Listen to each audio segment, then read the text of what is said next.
Hello, so my name is Lily, and in this video I'm going to be reading the shortest books on my physical TBR. I have some options. I initially only planned to read 3 because that's what I usually do in these like TBR videos, but since they're so short, might as well, if I'm able to finish them in time, what is happening here, to post the video, then I think I might just read all 4. I don't know yet. But I have, should we go in order of length?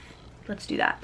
So this is 94 pages. It is Postcolonial Love Poem by Natalie Diaz. I've actually started this, and this is a poetry collection, which is why I at first like wasn't gonna include it in this video, but I was like, you know what, if I get to it, I get to it. I got 17 pages in.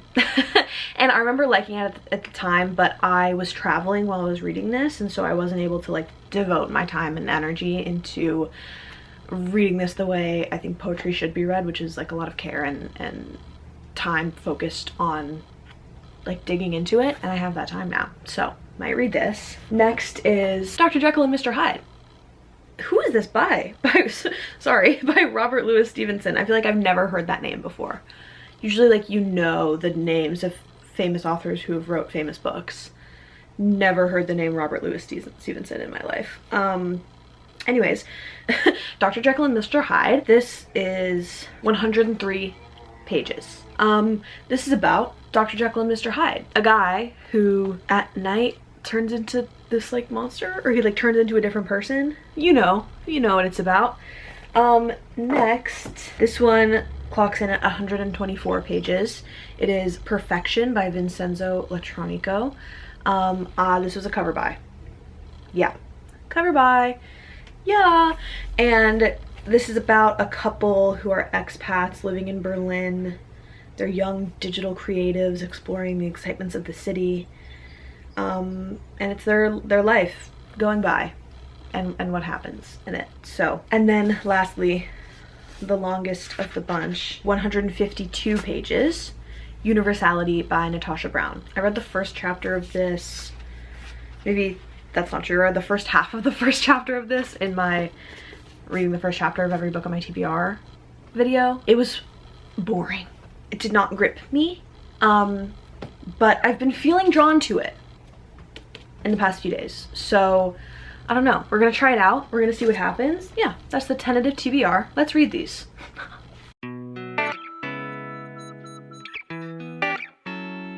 Hello, I wanted to tell you a little bit about Perfection by Vincenzo Latronico.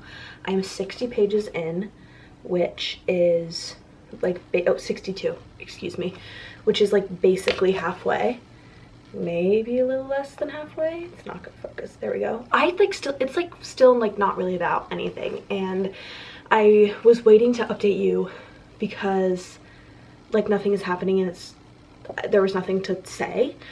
But then I realized I was basically halfway through, and I was like, oh, I gotta talk about something. And I think that's gonna be the biggest issue with talking about these short books, is that they're so short that what is there to say without spoiling it? This also isn't the type of book that you can spoil because nothing happens. There's no plot.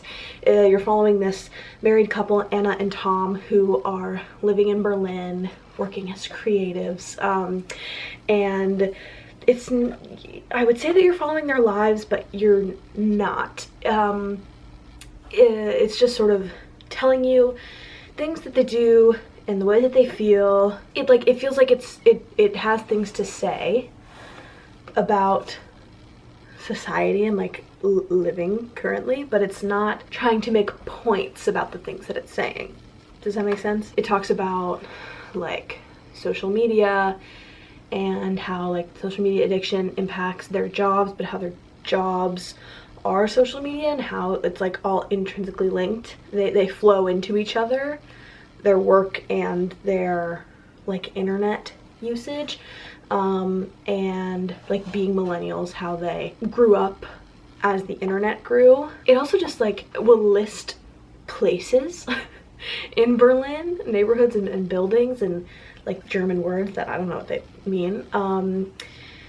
It's like kind of talking about like how your life changes and like how your friends change, like leaving your hometown, like they were, Anna and Tom were like high school sweethearts kind of, and they left together, how they don't necessarily feel drawn back to their old lives, but they still want to feel connected, but then they don't feel super connected with their new friends in Berlin, and they all sort of just like move around like within and between each other's lives, and it's not really like they're not really a necessary part of each other's lives, like personally, as people, as like ideas and as activities that they do together, and as time spent, they are necessary in their lives, but like the individual people like are kind of not replaceable. But they were talking about how like easily they lose touch with people. Like basically every chapter it'll say something and I'll be like, oh yeah, the cover of the book, that's why the cover is like that, because it's also about like the facades of their lives, but how it's not a facade, it becomes a part of their lives, that facade that they put up. Like their job is pictures, and so then their life becomes pictures. It's relatable, but it's also not. I feel like if you are more of an adult than I am, it'll be more relatable. It's nothing crazy, it's nothing like, there's no really oomph so far, doesn't pack a punch, and I am only halfway through, but the fact that I'm halfway through a book and there's not a lot there at the halfway point, even if the book is like 120 pages, if I'm halfway, there should be something, you know. It's not bad. Like I like reading it, which is good, because I kind of realized I have been in a reading slump for like the past month, and I didn't realize it. I was like, wow, why is every book bad? But this one isn't. So I guess I'll update you when I finish it, and I'm probably not gonna have that much different to say at that point. So I'm in the same spot because it's easy, but it's a different day, obviously. And I finished Perfection by Vincenzo Latronico, and this is interesting because like by and large this was a boring book. Nothing happened in it, but I think I like really liked it. The narration in this, it felt like you're watching a movie or a TV show and there is a narrator speaking over the character's actions. Like you hear a mysterious narrator's voice who like, it's not one of the characters, like sometimes the main character is like narrating it. No, like this is like Jane the Virgin pushing daisies, like narrator talking to you. That's what this felt like. And of course like in a third person book, the narrator is speaking to you, but you're not really paying attention to the narrator. You're not like, and it's not like, you know, it ends up being like the narrator is a character or like whatever, you know. Some books you're reading the narration, and some books you're reading the narrator. And this feels like you're reading the narrator, even though there's not like a character that it is. It just feels like everything we got felt like it was just the sections of a movie or TV show that would be like overlaid, like it would be a montage overlaid with this text and the narrator speaking it to us. Yeah, so like it feels like a montage. I think that's a better way to describe what I'm thinking of. It felt like if you watched a movie and the only parts were those montages with the narrator. So like you get, you know, a vague like summaries of things that go on in their lives over this period of time. They do these things and this stuff happens and this is how they feel. And then normally in a movie or whatever, you get like a zoomed in, you get a scene, like an actual scene, characters talking, whatever. But this is just all montage. But I liked it. I want to read you a section. The whole book reads like this. They established a routine surprisingly fast. The work was repetitive and easy. All they had to do was add a Mediterranean twist and a taste of Lisbon to the style guides they themselves had come up with for the Berlin hotels. They took a co-working space in the lobby. Whenever the sound of jigsaws and hammers got too much, they would go out and explore the city, supposedly to get mood board inspiration, but really hoping to recover the wanderlust that had defined their early days in Berlin. This is another paragraph. Within a few days, they had run out of ideas for what to do with their time. The beach was cold if you weren't a surfer. Without their usual circle of friends, they weren't bothered about seeing exhibitions. The city was so charming, so rich so rich with history that their explorations of it felt samey and touristy, which wasn't how they liked to see themselves. With nothing else going on around it, the work felt tedious. Eating out was cheaper than in Berlin, but there was also less variety. All the films were dubbed and incomprehensible, and in any case, the mere idea of going to the cinema felt like admitting defeat. They had rediscovered the abundance of time, but somehow it felt like time wasted. Enthusiasm eluded them, always just out of reach. It's a very specific experience that these people have. Like, not to say that you can only enjoy a book if you relate like personally to the characters, but I feel like if you're a millennial who like working in like creative design, living abroad, like living in Europe, I don't know, this might be better for you. But it was good at sort of talking about certain experiences, not to say like the human condition, but a little bit, the modern human condition at least, through these people's specific experiences, but still like making it relatable, being specific but not alienating people who haven't had this experience. I wanted to be reading it. Like I'm saying it was boring, but I was also about to say that it was entertaining. I don't think it was entertaining. I think the writing was really good and like simple but good, and I was just interested in their lives and what was happening and how he was choosing to talk about their lives. It's impersonal in a lot of ways, but also like very intimate. I don't know. I think I'm gonna keep it on my shelves. Yeah, I feel like it has some like rereadability. I feel like it has reread potential, which is interesting to think about. Anyways, I think next I'm gonna get into Universality by Natasha Brown. Oh, I did not notice that there's a face reflected in the gold bar. Did not notice that at all. Oh, Raven Leilani blurbed this. Huh. Anyways, I'll check in again probably when I'm like halfway through, I guess. We'll see. We'll see.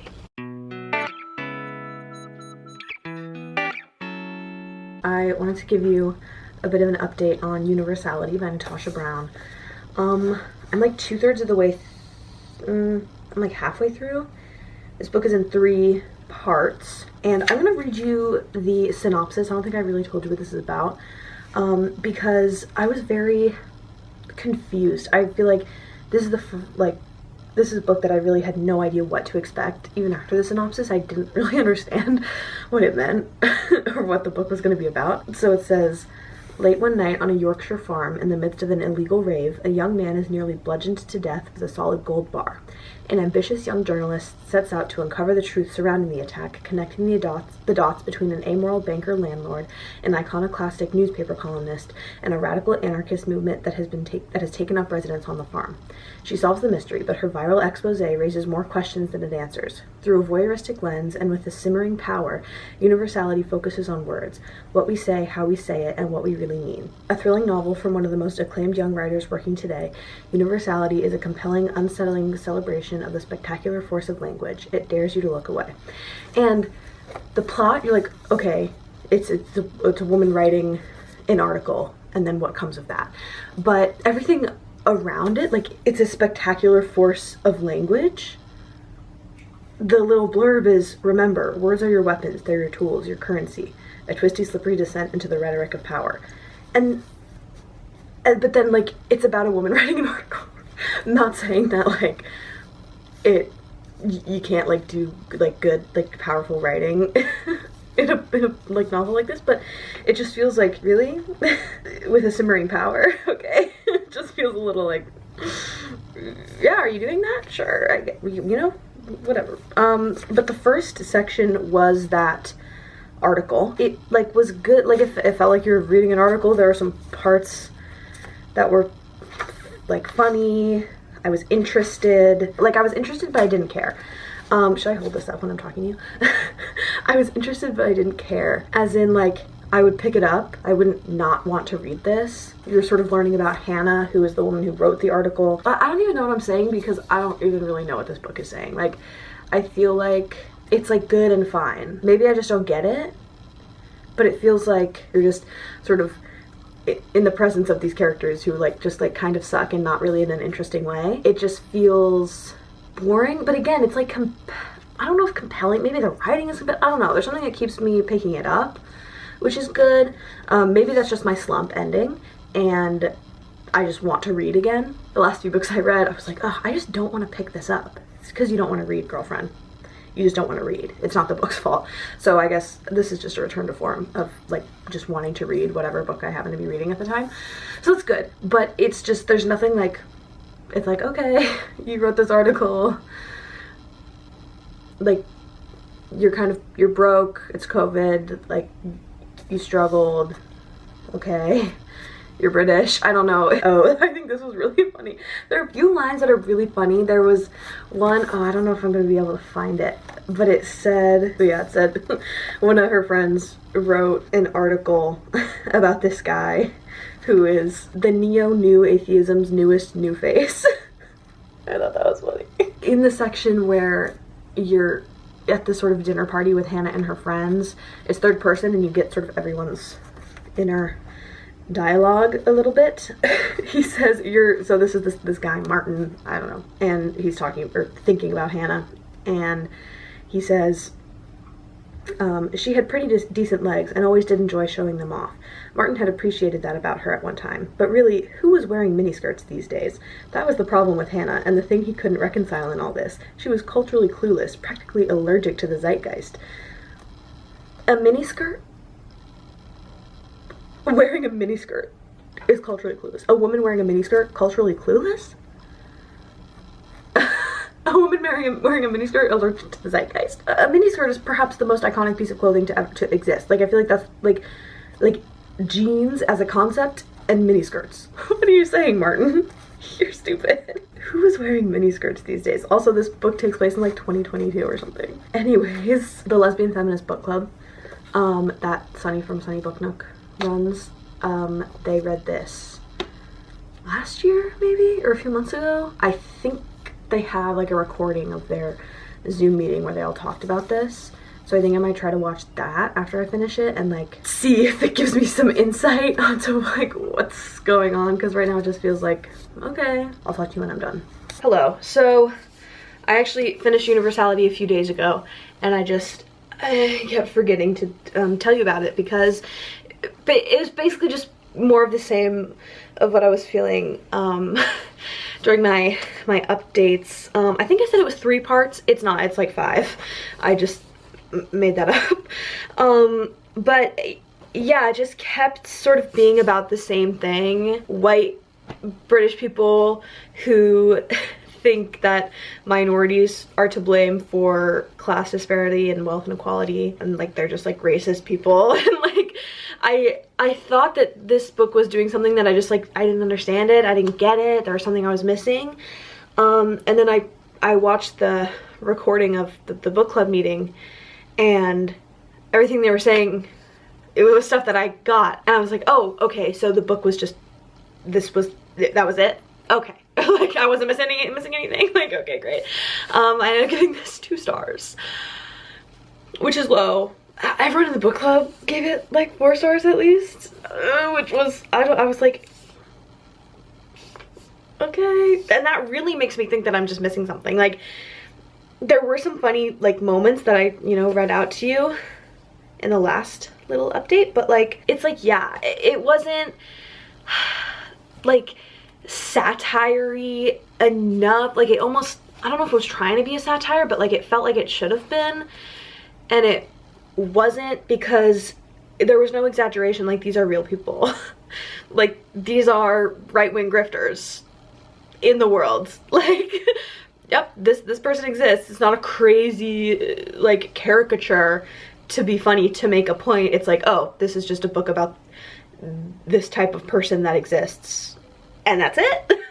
But it's also not trying to like humanize them. Like, it's not a character story, but it's also not a plot story, but it also like wasn't saying anything. So I don't know what this book was. I don't think making it longer would have fixed any of that. That's kind of my go-to, like when I'm reading a short book and I don't love it, I'm like, I wish it was longer, but I don't think that would have like fixed this. Not that it needs fixing. I don't think that would have made it better for me. It said that this was told through a voyeuristic lens. Does the person who wrote the synopsis know what voyeuristic means?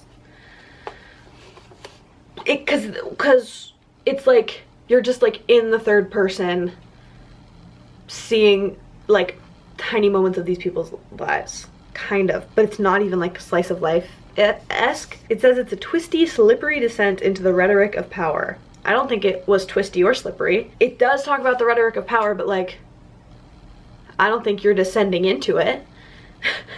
I think it's just like talking. Like, I don't think this was good. I'm sorry. It was funny at times. It wasn't about anything.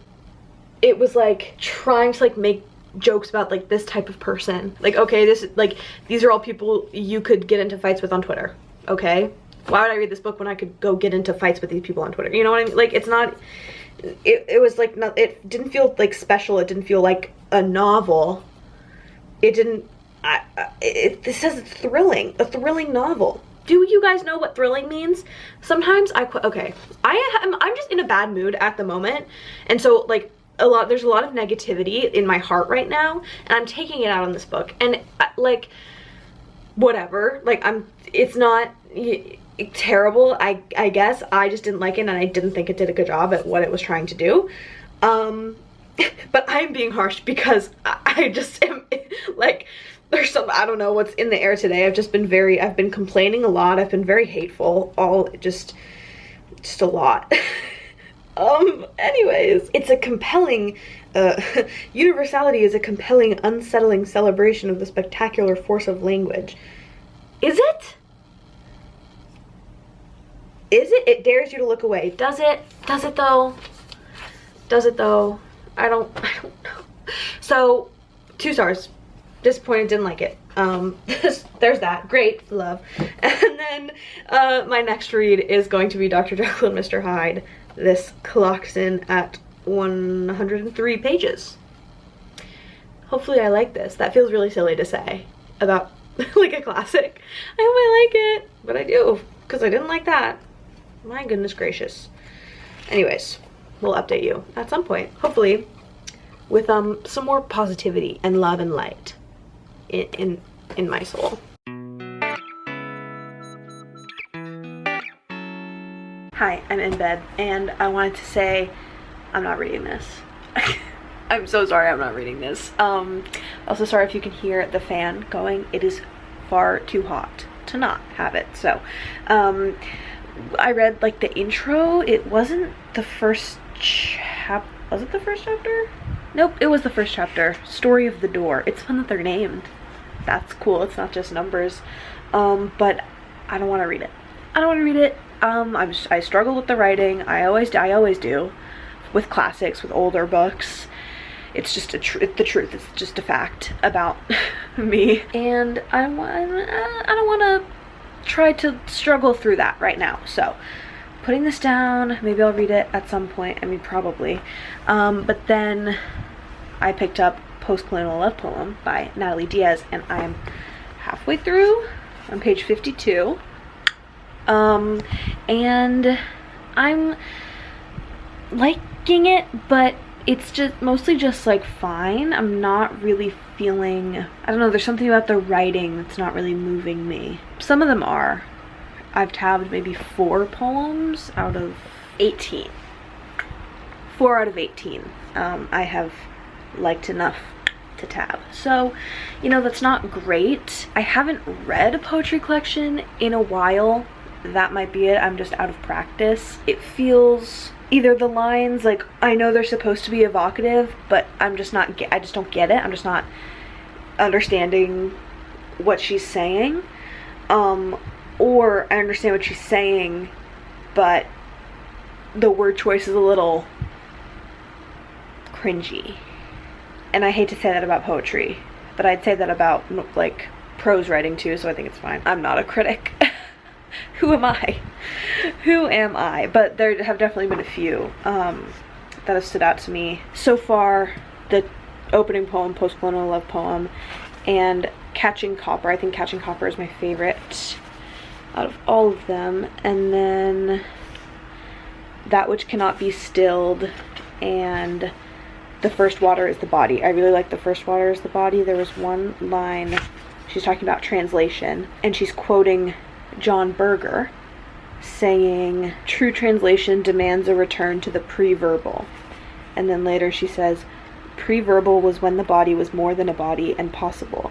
One of its possibilities was to hold a river within it.